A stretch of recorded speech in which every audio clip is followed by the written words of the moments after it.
वीर्य। और इनको तरीके से बोलेंगे तो रानी आंटी आप बोलोगे? बोलोगे रानी आंटी? शायिक भाव के 9 भेद।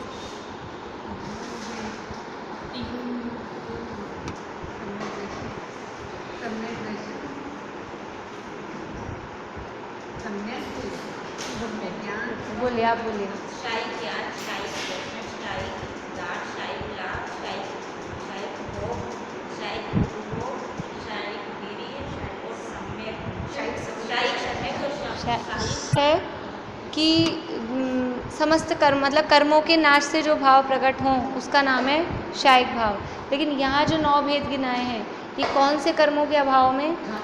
हाँ, घातिया कर्मों का क्षय होने पर ये 9 प्रकार के क्षयिक भाव बताए गए हैं। शायिक ज्ञान कौन से कर्म के अभाव से प्रकट हुआ? ज्ञानावरण कर्म के अभाव से शायिक ज्ञान। शायिक दर्शन दर्शनावरण कर्म के अभाव से। फिर मोहनीय कर्म के अभाव से कौन सा भाव प्रकट हुआ?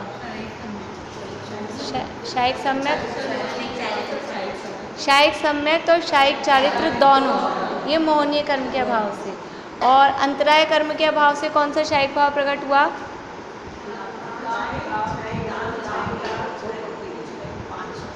पांच प्रकार के, शायिक दान, शायिक लाभ, शायिक भोग, शायिक उपभोग और शायिक वीर्य, ये अंतराय कर्म के अभाव से प्रकट हुए। इन्हीं को जो 9 लब्धियाँ भी बोलते हैं। जब अपन स्तुति बोलते हैं ना, सकल गे गया तदपि नव केवल लब्धि रमाधरन, तो इनको केवल लब्धियाँ, कल हमने बताया था कि इसको शायिक ज्ञान बोलो या अनंत ज्ञान बोलो या केवल ज्ञान बोलो।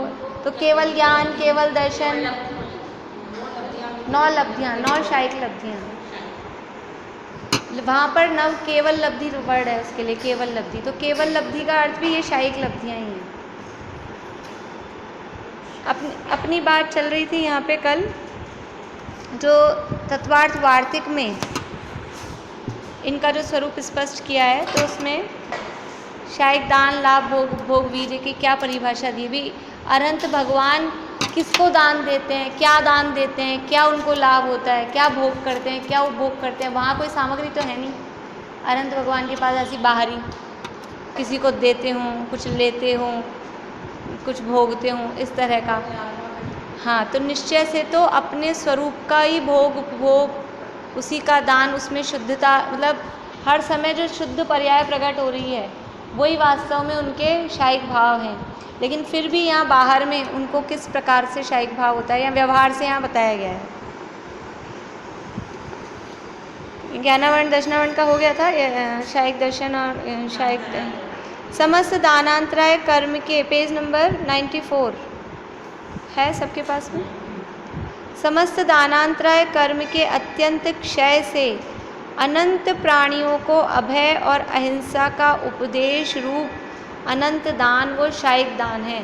मतलब वो अहिंसा का जो उपदेश दे रहे हैं, तो हम अहिंसा का उपदेश सुनकर अहिंसा पालन कर रहे हैं, तो हमारे को भी, क्योंकि हम अगर अहिंसा का पालन करेंगे तो हमारे भी मोह राग द्वेष परिणाम कम होंगे, हम भी जीवों की हिंसा से बचेंगे, तो हमारा अपनी आत्मा का घात नहीं होगा, और हम अहिंसा का पालन करेंगे तो हमारे माध्यम से दूसरे जीवों की भी रक्षा होगी।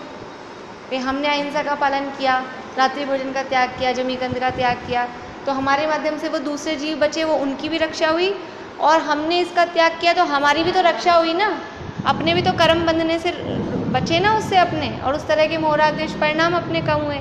तो इस प्रकार दोनों अनंत जीवों को ये अहिंसा का और अभय का उन्होंने दान दिया, ये उनका शायिक दान है। लेकिन ये वाला जो दान कह रहे हैं ये वास्तव में व्यवहार से है। निश्चय से दान क्या है कि अपने शुद्ध स्वरूप को, अपने जो शुद्ध स्वरूप है उसको शुद्ध पर्याय प्रकट करना, शुद्ध पर्याय देना, वही उसका दान है निश्चय से। यहाँ व्यवहार से बताया गया है। संपूर्ण लाभांतराय का अत्यंत क्षय होने पर कवलाहार न करने वाले केवली को शरीर की स्थिति में कारणभूत परम शुभ दिव्य अनंत पुद्गलों का प्रति समय शरीर में संबंधित होना शायिक लाभ है। देखिए, दान में और लाभ में क्या फ़र्क है। दान तो दूसरे को दिया जा रहा है, वो दान है, और लाभ जो स्वयं को मिल रहा है वो लाभ है। जब हम किसी को कुछ देना चाहें और दे नहीं पाएँ तो उसमें होगा दान अंतराय कर्म का उदय। हम देना चाह रहे हैं, हम चाह रहे हैं कि हम 1000 रुपये यहाँ दान में दें, लेकिन हम नहीं दे पा रहे हैं, रुपए लाना भूल गए या कोई घर वाले मना कर रहे हैं या कोई और बात हो गई, कुछ भी, तो हमारे दान अंतराय का उदय है। और कहीं हम गए और वहाँ कुछ लॉटरी निकलनी थी, कुछ मान लो इनाम निकलनी थी और हम चाह रहे थे हमारे आ जाए, लेकिन हमारे नहीं आई। मान लो हमारा ही नंबर आता लेकिन बीच में कोई और कुछ भी गड़बड़ हो गई, ऐसा होता है ना कभी कभी, तो वो क्या है, हमारे लाभांतराय का उदय है। वो हमें लाभ नहीं हो पा रहा, ये हम दे नहीं, मतलब कभी कभी दान और लाभ एक से लगते हैं, ऐसा लगता है क्या अंतर है इनमें। दान दूसरे को देना का नाम दान है और खुद को मिलने का नाम लाभ है।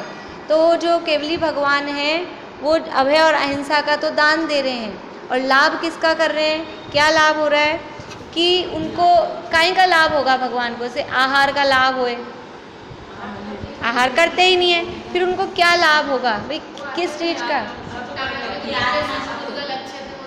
हाँ हाँ वही तो देखो, वही शब्द लिखे, बस शब्द ऐसे लग रहा है कठिन से, लेकिन बात वही है। संपूर्ण लाभांतराय का अत्यंत क्षय होने पर, यानी लाभांतराय कर्म, जो अंतराय कर्म का एक भेद था लाभांतराय, उसका अत्यंत क्षय, अत्यंत क्षय मतलब पूरी तरह से उसका नाश हो गया है, खत्म हो गया है। कवलाहार न करने वाले केवली को, कवलाहार किसे कहते हैं, ये जो हम भोजन करते हैं ना ऐसे करके, कवल बोलते हैं बाइट ग्रास को, तो ऐसे जो ग्रास कर लेके, मतलब हम जो भोजन करते हैं उसे बोलते हैं कवलाहार। 6 प्रकार के आहार होते हैं, पहले लिखा है मैंने आपको, नहीं वो तो 4 प्रकार के, कर्माहार, नो कर्माहार, मंसाहार, लेपाहार, ओजाहार, छेड़ाला पढ़ते समय को ध्यान है, बताए थे छेड़ाला में, बताए थे, बहुत दिन हो गए, छेड़ाला में बताए थे, ध्यान है। अरे अपने तो आए हैं कई बार, अपने तो आए हैं कई, अभी भी आए थे। हाँ देखो 6 प्रकार के आहार होते हैं, लिखिए लिखिए, हाँ 6 प्रकार के आहार होते हैं। पहला कवलाहार,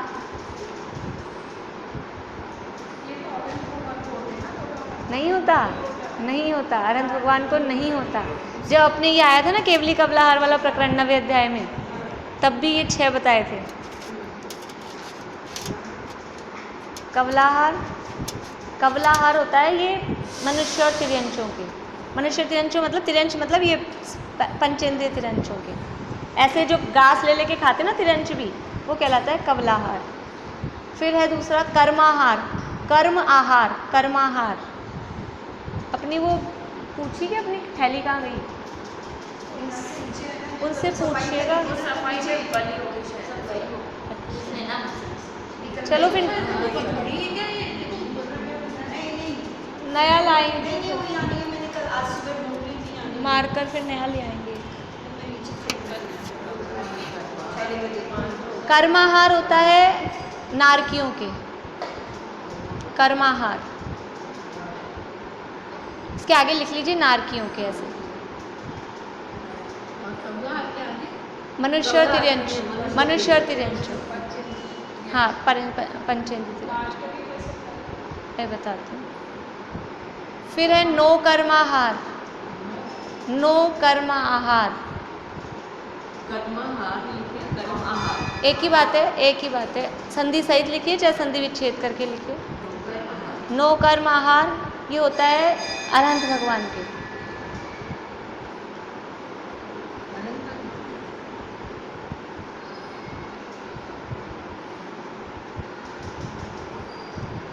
फिर है ओजाहार, ओज आहार या ओजाहार कैसे भी लिख लीजिए इकट्ठा करके। ओजाहार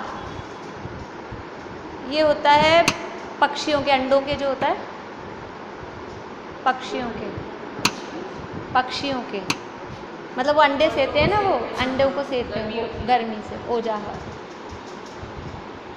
फिर है लेपाहार, ये पेड़ पौधों के, लेप आहार, लेप आहार। कितने हुए, 5 हुए, 6 हो गए, एक रह गया मंसाहार, मानसिक आहार लिख लीजिए, मांस वृक्षों, पेड़ पौधों के, वृक्षों के। हाँ, मंसाहार और ब्रैकेट में मानसिक आहार कर लीजिए। मांसाहार नहीं है, मंसाहार है। म पे आ की मात्रा नहीं, बस एक ऊपर मात्रा, हाँ बिंदी। मंसाहार, या उसको पूरा न भी बना सकते हैं, मनसाहार।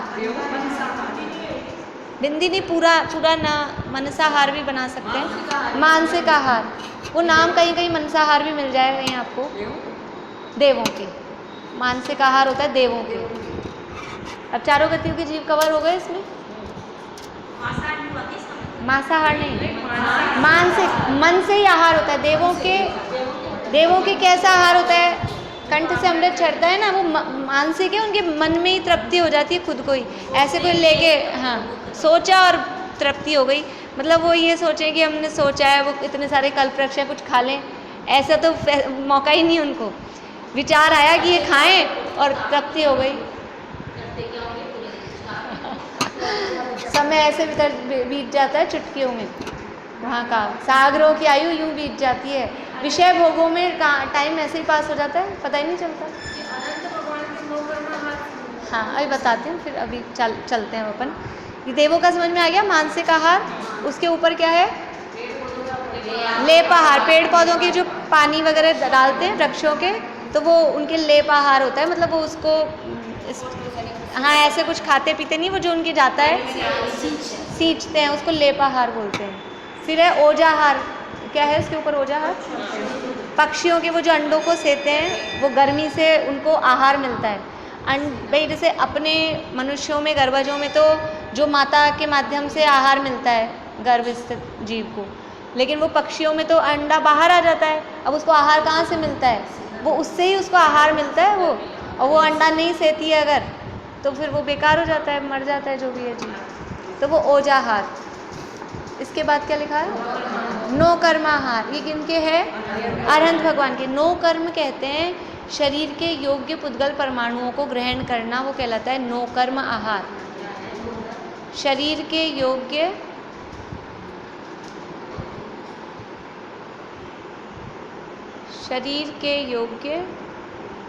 आगे अलग लिख लो सरोजांटी, नीचे खाली है। शरीर के योग्य पुद्गल परमाणुओं को ग्रहण करना,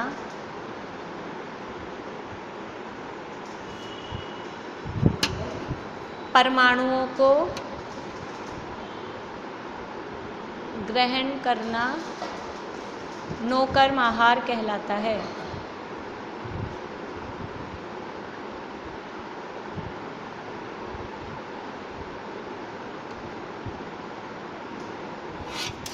अभी अरहंत भगवान इतने लंबे लंबे टाइम तक से, जो सीमंदर भगवान अभी विराजमान है विदेश क्षेत्र में, वो कब बन गए थे अरहंत?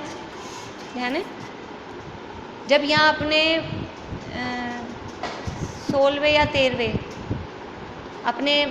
अपने जब तीर्थंकर थे, 13वें विमलनाथ या 16वें शांतिनाथ, जहाँ तक है 13वें विमलनाथ थे शायद जब, तो 13वें भगवान के समय वो अरहंत बन गए विमलनाथ भगवान के काल में। और अगली 24वीं जो अपनी होएगी उसमें अगली 24वीं के 13वें होंगे, तब वो मोक्ष जाएंगे।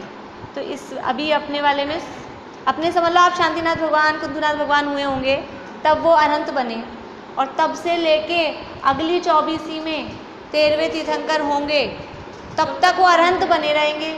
अब भोजन तो करते नहीं अरहंत भगवान, हाँ हाँ, भोजन करते नहीं अरहंत भगवान, जैसा हम कबलाहार करते हैं। हाँ, एक कोटि पूर्व की आयु होती है विदेश क्षेत्र में, 1 करोड़ पूर्व। 1 करोड़ कितना बड़ा है, और उसके आगे पूर्व 1 करोड़ वर्ष ही अपने को बहुत ज़्यादा लगते हैं, और वो अकेला 1 करोड़ वर्ष नहीं है, 1 करोड़ पूर्व वर्ष है। पूर्व में कितने वर्ष होते हैं याद है? 70,56,000 करोड़ वर्ष का एक पूर्व। अब वो 70,56,000 करोड़ को फिर एक करोड़ से गुणा करो, इतनी लंबी आयु है उनकी, तो इतना टाइम तब हो जाएगा। कंटिन्यूस मतलब वही, हाँ हाँ,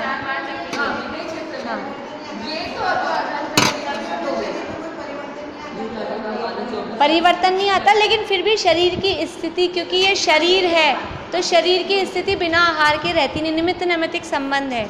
अगर शरीर टिका हुआ है तो कुछ ना कुछ आहार चाहिए ही चाहिए। तो वो हम तो क्या बाहर वाला ही आहार करते हैं, तो इससे हमको लगता है हम मोही प्राणी हैं, तो हम तो मेंटेलिटी ऐसी है हमारी कि हम एक टाइम खाएंगे तो अपने आप ही कमजोरी आती है अपने को सोच सोच के। आज तो एक टाइम खाया है, जिस दिन नमक नहीं खाओ तो अपने आप ही बीपी लो होता है, ये सोच के कि नमक नहीं खाया, भले ही वैसे कुछ हो ना, मतलब अपन तो मेंटल, क्योंकि हमारे को मोह है ना इसलिए। लेकिन बहुत से जीव ऐसे भी होते हैं जो खाली हवा पानी से ही जीते हैं, अपन देखते हैं 6-6 महीने के उपवास कर लें, 4-4 महीने के उपवास कर लें, कई के ऐसे ऐसे रिकॉर्ड हैं, बस खाली पानी पीते हैं या कुछ इस तरह के रिकॉर्ड गिनीज इसमें बनाए हुए हैं लोगों के कि जो कुछ नहीं खाते हैं तो कैसे जी रहे हैं। तो वो हवा, अपन बोलते हैं हवा पानी से। हवा पानी से का क्या मतलब है, पानी भी पिए तो पिए, नहीं तो नहीं भी पिए। ये हवा के माध्यम से यानी वातावरण से ये शरीर में निरंतर वर्गणाएं, ये आहार वर्गणा, जो भी नोकर्म आहार लिखा है ना, नोकर्म आहार का मतलब है वो आहार वर्गणाएं, शरीर के योग्य जो पुद्गल परमाणु वो कौन से होते हैं, आहार वर्गणाएं। तो ये आहार वर्गणाएं प्रति समय हमारे शरीर में आती रहती हैं और निकलती भी रहती हैं, चाहे हम खाना खाएं चाहे नहीं खाएं, वो आहार वर्गणाएं प्रति समय आती हैं और निकलती रहती हैं। बचपन में वो आहार वर्गणाएं ज़्यादा आती हैं, निकलती कम है। तो बचपन में कितना कम खाएं, नहीं भी खाएं, कैसे भी करें, वो शरीर बढ़ता जाता है, हाइट बढ़ती है, हेल्थ बढ़ती है, अपने आप होता है। मंथली बिल्कुल न्यूबॉर्न बेबी हो, मंथली वेट गेन होता है, मंथली वजन लेते हैं और मंथली इतना वेट बढ़ता है उस हिसाब से। और अब हमारा हर महीने वजन बढ़ने लग जाए तो क्या हो हाइट बढ़ना रुक गई, वजन भी बढ़ना रुक गया, घटता बढ़ता है वो, लेकिन कुछ ऐसे लंबे पीरियड में, ऐसा नहीं। और अभी क्या होता है, बचपन में ना तो कोई क्रीम पाउडर लगाते, ना ध्यान देते कि धूल मिट्टी में खेल रहे हैं, छत पे खड़े हैं सर्दियों के दिनों में, पतंगों के दिनों में, कुछ नहीं ध्यान देते, तो भी वो एकदम अच्छी स्किन रहती है, बढ़िया। और अब हम कितना ध्यान देते हैं, क्या क्या नहीं लगाते हैं और क्या क्या नहीं खाते हैं, ये तो खाओ और ये लगाओ, और फिर भी ये झुर्रियाँ, कालापन और ये सब आ रहा है कि नहीं आ रहा है। तो ये क्यों आ रहा है, ये अकेला खाना पीने से नहीं हो रहा है, ये जो नोकर्म वर्गणाएं प्रति समय हम ग्रहण कर रहे हैं, तो जैसे जैसे उम्र बढ़ती है, वृद्धावस्था आती है, तो वो शरीर को क्षीण करने वाली, यानी क्षीण करने वाली कहें, या वो वर्गणाएं तो कम आती हैं, अच्छी वर्गणाएं तो कम आती हैं और निकलती ज़्यादा हैं, तो वो शरीर क्षीण होता जाता है। हाँ क्या, बच्चों को ज़्यादा क्योंकि उस समय उनका बढ़ने का टाइम है ना, ऐसा ही है। कभी कभी ऐसा भी होता है, मान लो कोई के साथ एक्सेप्शनल हो कि बचपन में उनकी कम आ रही होती है तो वो सूखते जाते हैं। कुछ बच्चे ऐसे होते हैं ना कि जन्म हुआ माँ के दूध से ही सूखते जाते हैं, कभी कभी ऐसा होता है, फिर उनको डॉक्टर मना करते हैं, फिर ऊपर का दूध पिलाते हैं। तो ऐसा कुछ वो अलग है, अपवाद रूप में ऐसे लोग, बाकी जनरली तो ऐसा ही होता है कि बचपन में अपने आप बढ़ते हैं और बुढ़ापा आने पर कितना ही ध्यान रखो वो क्षीणता की ओर ही जाते हैं। तो ये नोकर्म वर्गणाएं हम भी प्रति समय ग्रहण करते हैं, ये ऐसा नहीं है, नोकर्माहार हम भी करते हैं, हम अकेला कवलाहार ही नहीं करते, लेकिन अरहंत भगवान को अकेला नोकर्माहार ही होता है, इसलिए वहाँ केवल अरहंत भगवान का नाम लिखा है। सब में ही होता है, लेकिन जिसमें जो एक अकेला सिंगल स्पेशल हो रहा है वो बताया है। बाकी संसारी जीवों में ये आहार वर्गणाओं का ग्रहण, शरीर के पोषण के योग्य जो पुद्गल परमाणु हैं जिन्हें आहार वर्गणा कहते हैं, उनका ग्रहण प्रति समय होता ही है। उनके ग्रहण हुए बिना वो शरीर टिकता नहीं है। ये यहाँ पूरा जैसे हम प्रति समय कर्म ग्रहण करते हैं, कर्म ग्रहण करते हैं कि नहीं करते प्रति समय, कैसे करते हैं? हाँ, हर समय जो हमारे भाव हो रहे हैं, एक समय भी ऐसा नहीं जा रहा कि हमारे कर्म नहीं आ रहे हो, आश्रव नहीं हो रहा हो। जैसे प्रति समय हमारे कर्मों का आश्रव हो रहा है, ऐसे ही प्रति समय हमारे नोकर्म वर्गणाओं का भी आश्रव। 3 तरह के कर्म होते हैं, लेकिन सिद्धों में नहीं है। हाँ, सिद्धों में नहीं है। सिद्ध भगवान तो द्रव्य कर्म, भाव कर्म, नो कर्म सबसे रहित है। 3 कर्म है ना, द्रव्य कर्म, भाव कर्म और नो कर्म। तो द्रव्य कर्म तो कार्मण वर्गणा से बनते हैं, द्रव्य कर्म है वो कार्मण वर्गणा से बनते हैं। नो कर्म है, ये नो कर्म वर्गणाओं से, आहार वर्गणा से बनते हैं। केवल शुद्धात्मा है, शुद्धात्मा। कुछ पता ही नहीं करते, पता ही नहीं चलो क्या चीज़ मंदिर में रहती है, तो उसका अभिषेक क्यों करते हैं? वो तो शुद्धि के लिए, वास्तव में प्रतिमाओं का प्रक्षाल होता है शुद्धि के लिए। अभिषेक तो अनंत भगवान का भी कहाँ होता है? समावचरण में जाके कोई अभिषेक होता है भगवान का रियल में, एक्चुअल में? नहीं, समौषण में साक्षात अनंत भगवान के ऊपर पानी डालेंगे क्या? नहीं, वो तो जन्म कल्याणक के समय होता है। यहाँ तो प्रतिमाओं का प्रक्षाल शुद्धि के लिए होता है, परिमार्जन के लिए, धूल मिट्टी अशुद्धि, क्योंकि अगर प्रतिमाओं पे धूल मिट्टी जमे तो अविनय है भगवान की, और हमें भाव भी नहीं, जहाँ आप देखो कहीं ऐसी जगह हो प्रतिमाएं, हाँ अगर ऐसे हों तो भाव भी ऐसे होते हैं। तो ये तो हमारी विनय है भगवान के प्रति। वेदी भी एकदम साफ़ सुथरी चमचमाती होनी चाहिए, मंदिर भी एकदम साफ़ सुथरा, कोना कोना कहीं भी धूल मिट्टी नहीं होनी चाहिए। वास्तव में ये हमारा कर्तव्य है कि हम खाली मतलब अपन तो माली के भरोसे छोड़ते हैं, लेकिन ये हमारा धर्मायतन है, तो ये हमारी विनय है कि हम उसको एकदम साफ़ सुथरा बढ़िया तरीके से रखें। चलिए, हो गई है, पूरे हो गए। कवलाहार हो गया मनुष्य तिरंचों के, और आहार वर्गणाएं, मतलब ये 5 प्रकार की वर्गणाएं होती हैं। तो ये जितने भी अपने को दिखते हैं ना, सब आहार वर्गणा से बने हुए हैं। हमारा शरीर, ये टेबल कुर्सी, ये जितनी भी चीज़ें दिख रही हैं ना, ये दीवार वगैरह, जो भी पुद्गल दिख रहा है, ये सब आहार वर्गणा से बना हुआ है। ये पुद्गल की एक अवस्था का नाम है। 5 प्रकार की अवस्थाएं होती हैं। हाँ, तेजस वर्गणा, मनोवर्गणा, भाषा वर्गणा। तो ये जितनी भी ये चीज़ें ना, ये बुक बनी है, मोबाइल है, ये सब आहार वर्गणा से बना हुआ है। हमारा शरीर भी आहार वर्गणा से बना हुआ है। नारकी ना तो भोजन करते हैं कुछ ऐसा, नारकी निरंतर कर्म बांधते रहते हैं, यानी कर्म सब जीव बांधते हैं, लेकिन मुख्यता से यहाँ ये बात ध्यान रखनी है, जो भी बताया है नाम जिसका कि इसके ये हो रहा है, मुख्यता से है। तो नारकी निरंतर बस कर्मों के माध्यम से ही तो जीते हैं, यानी कर्म, आयु कर्म के उदय से ही जीवित हैं, और कर्म ही निरंतर बांधते रहते हैं, तो कर्माहार इसलिए उनके कहा जाता है। खाने पीने का नहीं, मिट्टी खाते हैं वो वहाँ की, पर बहुत दुर्गंधित ऐसी कुछ होती है। हाँ, मिट्टी खाते हैं वहाँ की, दुर्गंधित मिट्टी जो होती है। भूख प्यास से लगती, 3 लोग को नाच जो खाए, मिटे न भूख कणा न लहाए। भूख तो बहुत लगती है, भूख तो बहुत लगती है, खाने को मिलता कुछ नहीं है। वो मिट्टी भी वहाँ की बड़ी दुर्गंधित और कष्टदायी होती है खाने में भी, तो लेकिन उसको आहार में नहीं गिना, तो वो कर्मों के माध्यम से ही टिके हुए हैं, इसलिए वो जब तक आयु कर्म टिका हुआ है, नरक में टुकड़े टुकड़े कर दें शरीर के, तो वे मरते नहीं हैं। ये कर्माहार है उनका, कि वो कर्म के माध्यम से जीवित है। देखिए, तो संपूर्ण लाभांतराय का अत्यंत क्षय होने पर कवलाहार न करने वाले केवली को, यानी अरहंत भगवान के कवलाहार नहीं, ऐसे जैसे हम लोग भोजन करते हैं वैसे उनके भोजन नहीं होता।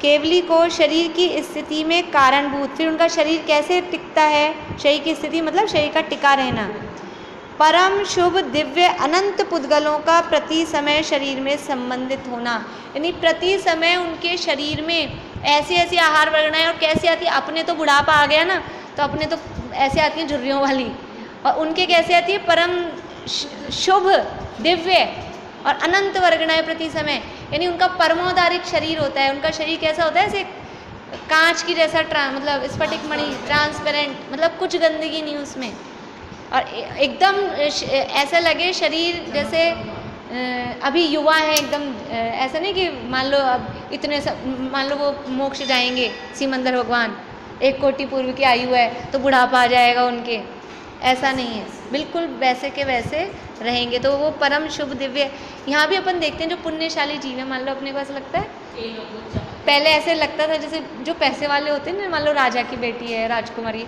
वही ऐसे गोरे सुंदर और ऐसे क्यों रहते हैं। तो ये पुण्य, देखो पुण्य प्रकृतियाँ, पुण्य को बांधता है ज़्यादातर, हार्ड एंड फास्ट नहीं है, लेकिन ज़्यादातर जहाँ एक ये पुण्य है कि आप राजा की पुत्री हुई हो, तो वहाँ दूसरा ये भी होगा, सुंदर भी होंगे, शरीर भी उस तरह का होगा।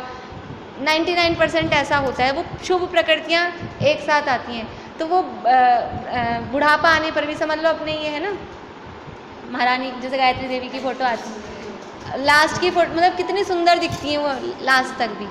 तो वो इस तरह का नाम कर्म में, शुभ नाम कर्म के उदय हैं इस तरह के उनके। अपन पढ़ेंगे 6ठे अध्याय में कि शुभ नाम कर्म कैसे परिणामों से बंधा, क्या परिणाम किए थे, और हमारे को ऐसा काला और ऐसा टेढ़ा मेढ़ा ऐसा क्यों मिल रहा है, कि हमने कैसे परिणाम किए थे। जो परिणाम करेंगे वैसा मिलेगा। तो परम शुभ दिव्य अनंत पुद्गलों का प्रति समय शरीर में संबंधित होना शायिक लाभ है। ये उनको शायिक लाभ है कि प्रति समय उनके वो जो वर्गणाएँ हैं, ऐसी शुभ वर्गणाएँ, शुभ पुद्गल उनके प्रति समय आ रहे हैं, ये उनको लाभ हो रहा है। ये लेकिन व्यवहार से कहने की बात है, अनंत भगवान को उससे कोई मतलब नहीं है। उनको क्या मतलब है, मतलब उनको उस तरफ वो विकल्प, हाँ उनको इससे ये अपन कह रहे हैं उनको ये लाभ हो रहा है, उनको क्या लाभ है इससे, कोई लाभ नहीं उनको तो। अतः कवलाहार के बिना कुछ कम पूर्व कोटि वर्ष तक, देखिए यहाँ लिख दिया, ये मैक्सिमम आयु है, अरंत अवस्था में रहने की मैक्सिमम स्थिति है। कोई जीव मैक्सिमम ज़्यादा से ज़्यादा अरंत पद में कब तक रह सकता है, कुछ कम पूर्व कोटि वर्ष, पूर्व कोटि मतलब एक पूर्व कोटि, कुछ कम वो उसमें कम किया है कि जो 8 साल पहले दीक्षा नहीं ले सकते, 8 साल पहले केवल ज्ञान नहीं हो सकता, तो वो 8 साल उसमें से कम करेंगे, वो कम, तो वो कुछ कम बोल दिया उसको।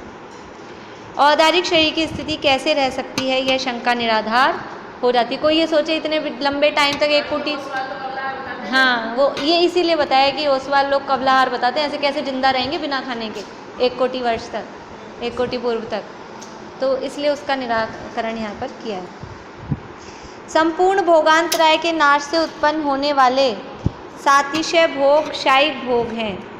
इसी से पुष्प वृष्टि, गंधोदक वृष्टि, पदकमल रचना, सुगंधित शीत वायु आदि अतिशय होते हैं। भोग किसे कहते हैं, एक बार भोगने में आए वो भोग।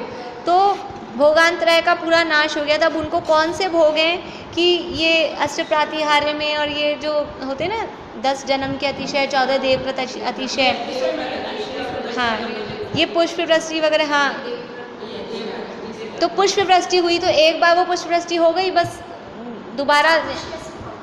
सातिशय का मतलब है कि महान, महान, हाँ बहुत महान, ऐसा चमत्कृत रूप से, महान रूप से, साधारण नहीं, मतलब कुछ एक्स्ट्रा ऑर्डिनरी। सातिशय पुण्य सबसे बड़ा, सातिशय पुण्य वास्तव में तीर्थंकर प्रकृति तो पुण्य प्रकृति है ही सर्वोत्कृष्ट, लेकिन ये जिन धर्म मिलना, जिन धर्म की रुचि होना, जिन वाणी सुनना, ये सबसे बड़ा सातिशय पुण्य का उदय है। ये रूप सौंदर्य मिल जाना, धन दौलत मिल जाना, ये तो हल्के पुण्य है, ये तो मिल जाते ना, मिले हुए हैं अदर कास्ट में भी सबको, जो विषय भोगों में लीन है, समझ लो अन्यायी हैं, सब हैं, उनको मिले हुए हैं, उसमें क्या बड़ी बात है, उसका फल क्या होएगा। लेकिन देखो अच्छा क्या और बुरा क्या, अभी जिनेंद्र जी का प्रवचन हुआ था ना अभी शिविर में, उन्होंने बताया था, अच्छी लगी मुझे बात, कि क्या चीज़ अच्छी, क्या चीज़ बुरी। जिसका फल अच्छा वो अच्छा है, हाँ, और जिसका फल बुरा, अब वो उनको ऐसा मान लो धन दौलत रूप मिला, लेकिन वो उसको किस यूज़ में ले रहे हैं, वो उसी यूज़ में आ रहे, मान लो हीरोइन बन गए, अब वो क्या है, पाप ही पाप बन रहा है, इस तरह के काम हो रहे हैं, तो वो उसका फल क्या आने वाला है, आगे जाके दुर्गति में जाने वाले हैं। अब भले ही अपने को कम धन मिला हो, कम रूप मिला हो, लेकिन अगर हमारी धर्म में रुचि है, इधर लगे हुए हैं, इसका फल कैसा आने वाला है, इसका फल बहुत अच्छा आने वाला है, तो ये अच्छा, तो अच्छा क्या बुरा क्या, जिसका फल अच्छा वो अच्छा है, जिसका फल बुरा वो बुरा है। तो ये जो पुष्प वृष्टि हो रही है, गंधोदक वृष्टि हो रही है चरणों, भगवान जब विहार करते हैं, देखो ये केवल ज्ञान के अतिशय हैं, कुछ देवव्रत अतिशय होते हैं, जब अरहंत बन जाते हैं तो प्रातिहार में भी आता है ना, अपने ये शांति पाठ में बोलते हैं ना अपन, दिव्य विटप पहुपन की वर्षा, दुंदुभि आसन वाणी सरसा, चमरभा मंडल भारी, ये तो प्रातिहार। तो दिव्य विटप पहुपन की वर्षा, पहुपन पुष्प वृष्टि, ये उनका भोग है, ये ऐसा उनका मतलब ये भगवान का वैभव है। भगवान को उसकी ना तो इच्छा है, ना उससे वो कोई ऐसे ग्लैड, मतलब ऐसा होते हो कि हाँ मेरे ये हो रहा है, उनको कुछ नहीं है, लेकिन ये एक उनका समझ लो महिमा है, पूज्य पद है, तो देव उनकी इस तरह के वो करते हैं। तो पुष्प वृष्टि होती है, गंधोदक वृष्टि होती है, यानी भगवान का समोषण लगाओ और वहाँ बदबू आ रही हो तो अपने भगवान की वो होगी ना उसमें, हाँ, तो ये इतनी समोषण की वर्णन पढ़ो ना आप, तो इतना अद्भुत वर्णन है, इतने चमत्कार, मतलब ऐसा है कि ऐसे लगता है कि क्या, क्योंकि जो 3 लोक के नाथ हैं सर्वोत्कृष्ट, वो जहाँ विराजमान है, वो स्थान भी तो 3 लोक का सर्वोत्कृष्ट स्थान होना चाहिए। हाँ यानी स्फटिक, अभी जैसे मान लो मोती सन्स टावर बना, अब वो वहाँ चिप्स की ज़मीन बना देते फर्श, तो क्या महिमा होती, मोती सन्स ने बनाया और चिप्स की फर्श, तो वो उनकी देखो वो सीढ़ियाँ वीढ़ियाँ, गए होंगे आप लोग अंदर, वो ऐसी हैं, वो स्टोन्स वगैरह लगे हुए हैं, तो उनका वैभव दिखता है कि हाँ ये ऐसा बनाया। वो झाड़ लगाए नॉर्मल सा जो अपने घरों में ही लगा लेते हैं अपन, तो उसमें उनकी कोई महिमा है? वो कुछ एक्स्ट्रा ऑर्डिनरी लगाएंगे। ऐसे 3 लोग के नाक का समावेशन है, तो वहाँ की दीवारें, वहाँ की फर्श सब स्फटिक मणि में, सोने के कोट हैं, सोने की वेदियाँ हैं, तो उसका चमक कुछ अलग ही है। तो ऐसे गंधोदक वृष्टि की, वहाँ का वातावरण ऐसा है समर्षण का कि ऐसे मंद सुगंधित पवन चल रही है, गंधोदक खुशबूदार जल की वर्षा हो रही है, तो वातावरण अच्छा लगता है। भगवान का जब विहार होता है तो उनके चरणों के नीचे कमलों की रचना होती है, पृथ्वी का एक होते हैं, देवों के द्वारा की जाती है। 15-15 की लाइन में 15 की लाइन, इधर से 15 की लाइन और इधर से 15 की लाइन, यानी 225 कमल।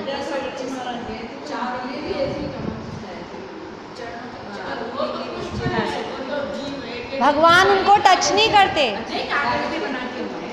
भगवान उनको टच नहीं करते, 4 अंगुल ऊपर रहते हैं, लेकिन 15-15 की लाइन में 15 को 15 से गुणा करेंगे तो 225 कमलों की रचना तुरंत देव उसके नीचे करते हुए जाते हैं। ये भगवान की महिमा है, उनका महात्म्य है।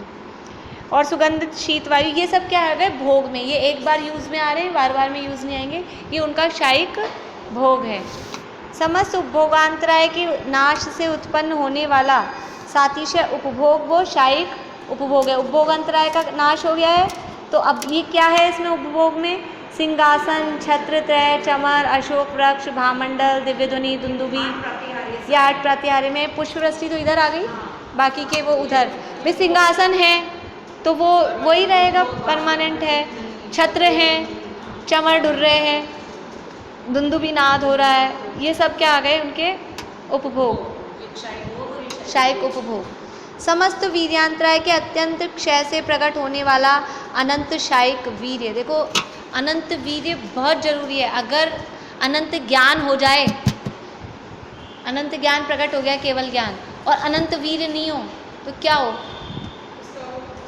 उतनी 3 लोकालोक को जानने की ताकत वो अनंत वीर्य से आती है।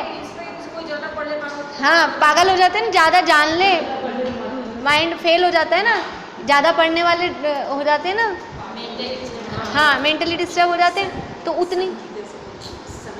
उतनी पावर भी अंदर उसको झेलने की कि लोकालोक की कितने एक अपन, कई बार थोड़ा अपन ने खुलासा किया है कितने द्रव्य हैं, जीव कितने हैं, एक जीव के साथ कितने पुद्गल हैं, और उनके एक समय की कितनी पर्याय, धर्म धर्म आकाश काल, कितने अनंत द्रव्य हैं, उनको पूरा ऐसे के ऐसे जैसा, और अभी का नहीं, भूतकाल अनंत बीत चुका, भविष्य काल अनंत बीतेगा, सबको इतना जानना, तो उसके लिए ताकत चाहिए कि नहीं चाहिए?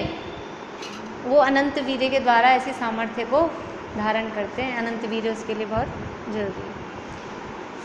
दर्शन मोह के क्षय से शायिक सम्यक दर्शन, और चारित्र मोह के क्षय से शायिक चारित्र होता है। अपन ने कल बात कर ली थी। शायिक सम्यक तुम्हें किस किस का क्षय होता है? आज आप बताओ रानी आंटी, शायिक सम्यक तुम्हें किसका नाश होता है? 7 प्रकृतियों का। कौन सी हैं? बोले पीछे आशा आंटी। शायिक सम्यक में किसका नाश होता है?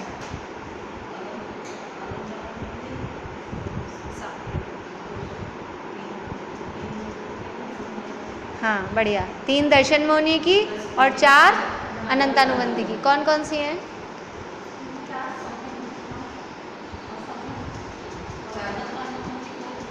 हाँ, ये 7 प्रकृतियों का। तो यद्यपि दर्शन मोहनी है और एक पार्ट चारित्र मोहनी भी है, लेकिन उसको मुख्य रूप से दर्शन मोहनी का क्षय बोल देते हैं। उसमें एक पार्ट चारित्र मोहनी का है ना, अनंतानुबंधी, लेकिन मुख्य रूप से उसको दर्शन मोहनी के क्षय से शायिक सम्यक और चारित्र मोहनी के क्षय से शायिक चारित्र होता है।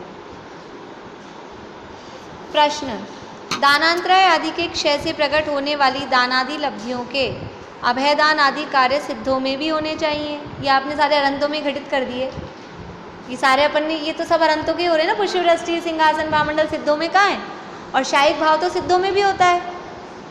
शायिक भाव तो कर्मों का सिद्धों में भी मेंटेन रहेगा कि नहीं रहेगा। एक बार घातिया कर्मों का नाश हो गया, 8 कर्मों का नाश हो गया, तो वो नाश तो सिद्धों में भी मेंटेन रहेगा ना, वापस कर्म थोड़ी ना प्रकट होंगे वहाँ पे।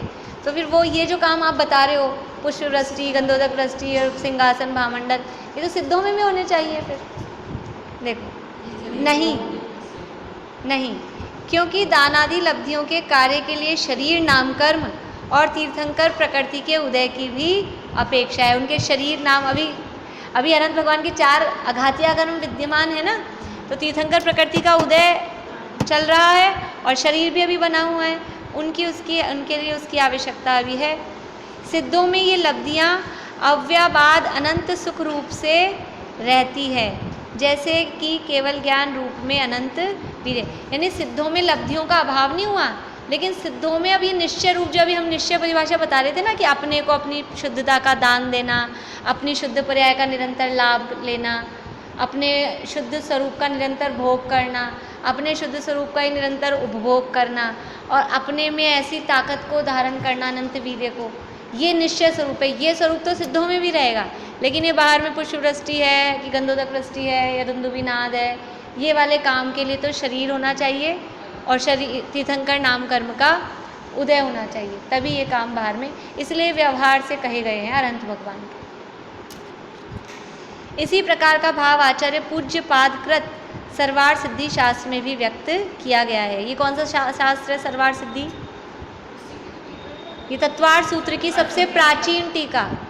अब यद्यपि सबसे प्राचीन नहीं है, लेकिन अभी जो हमें उपलब्ध है उसमें सबसे प्राचीन टीका ये सर्वार सिद्धि नाम की टीका, जिसके रचयिता आचार्य पूज्यपाद हैं।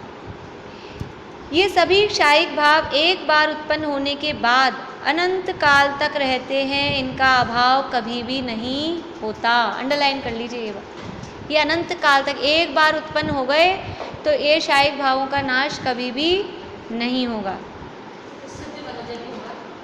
सिद्धों में भी रहेंगे। हाँ, क्षायिक भाव कल हमने देखा था ना, सादी अनंत हैं, एक बार प्रकट हो गए, सादी यानी एक बार प्रकट हो गए, अब अनंत काल तक बने ही रहेंगे, मेंटेन ही रहेंगे। एक बार ये प्रकट हो गए जीवन में तो दोबारा इनका नाश नहीं होगा। एक बार क्षायिक सम्यक्त हो गया कभी नहीं छूटेगा। एक बार ये क्षायिक भाव प्रकट हो जाएंगे तो फिर कभी सिद्ध बनने पर भी नहीं छूटेंगे। यद्यपि ये भाव पर्याय रूप हैं, अतः प्रति समय बदलना इनका सहज स्वभाव है, इसलिए इनकी स्थिति भी एक समय की ही है। तथापि ये संतति की दृष्टि से अनंत काल तक एक से ही रहते हैं। यद्यपि ये पर्याय रूप है और पर्याय एक समय की होती है, तो इस अपेक्षा से तो ये नष्ट होते हैं पर्याय रूप होने से, लेकिन नष्ट होकर सेम टू सेम पर्याय आती है बार बार में, यही वाली क्षायिक भाव, यही वाली पर्याय, यही वाली पर्याय। इस अपेक्षा, ये कंटिन्यूटी की अपेक्षा से इनको कहा है कि अनंत काल तक वैसे ही रहेंगे। औपशमिक भाव वालों से अधिक संख्या क्षायिक भाव वालों की होती है, इस कारण क्षायिक भाव का उल्लेख औपशमिक भाव के तत्काल बाद किया गया है। औपशमिक भाव से ज़्यादा संख्या किसकी है? क्षायिक भाव वालों, इसलिए उसके जस्ट बाद इनका नाम लिया गया है। क्षायिक भाव वालों में कौन कौन आ रहे हैं देखिए। क्षायिक भाव वालों में सभी अरहंत व सिद्ध तथा शपक श्रेणी वाले तथा क्षायिक सम्यक दृष्टि जीव आते हैं। ये तो इन्होंने जीवों के नाम बताए हैं, अब हम इनमें गुणस्थान लगाएं तो अरहंत और सिद्ध कौन से गुण, अरहंत भगवान कौन से गुणस्थान वाले हैं? 13 और 14। 13 और 14 अरहंत, अपन ने उस दिन लिखे थे ना यहाँ पे, 13-14 अरहंतों के हैं, और सिद्ध भगवान तो गुणस्थान से रही थी, तो ये हो गए। शपक श्रेणी के गुणस्थान कौन से हैं?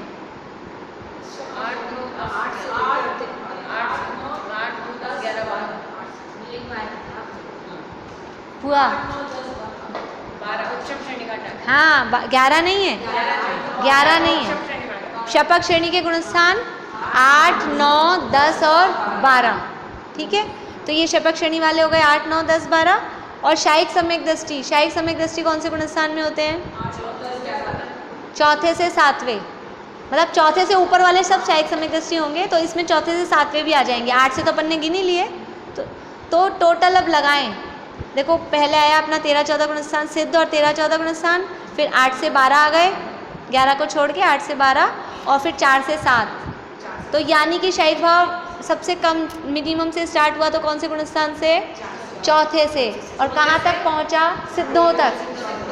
तो ऐसे कह सकते हैं अपन शॉर्ट में कि शायिक भाव चौथे गुणस्थान से लेकर सिद्धों तक, चौथे से 14वें गुणस्थान तक और सिद्धों में भी पाया जाता है। तो इसके गुणस्थान ज़्यादा हो गए। औपशमिक भाव कौन से गुणस्थान में पाया जा रहा था? हाँ शांति, 4 से 11, कॉमन रूप से बोलेंगे तो 4 से 11, और शायिक भाव हो गया 4 से सिद्ध, तो ये ज़्यादा हो गए ना जीव इसमें, इसलिए शायिक भाव वाले जीवों की संख्या ज़्यादा है। अभी हो जाएगी प्रैक्टिस, धीरे धीरे सुनेंगे ना तो हो जाएंगे, सुनते सुनते हो जाएंगे। ये औपशमिक और शायिक भाव सम्यक दृष्टि ज्ञानी जीवों के ही होते हैं। ये भाव धर्म भाव हैं, इसलिए भी इन्हें सबसे पहले रखा गया है। औपशमिक भाव से धर्म की शुरुआत होती है और औपशमिक शायिक भाव भी, क्योंकि धर्मात्मा जीवों के कर्मों का नाश किसके होगा? मिथ्या दृष्टि के कि सम्यक दृष्टि के? तो ये ज्ञानी के ही पाए जाते हैं।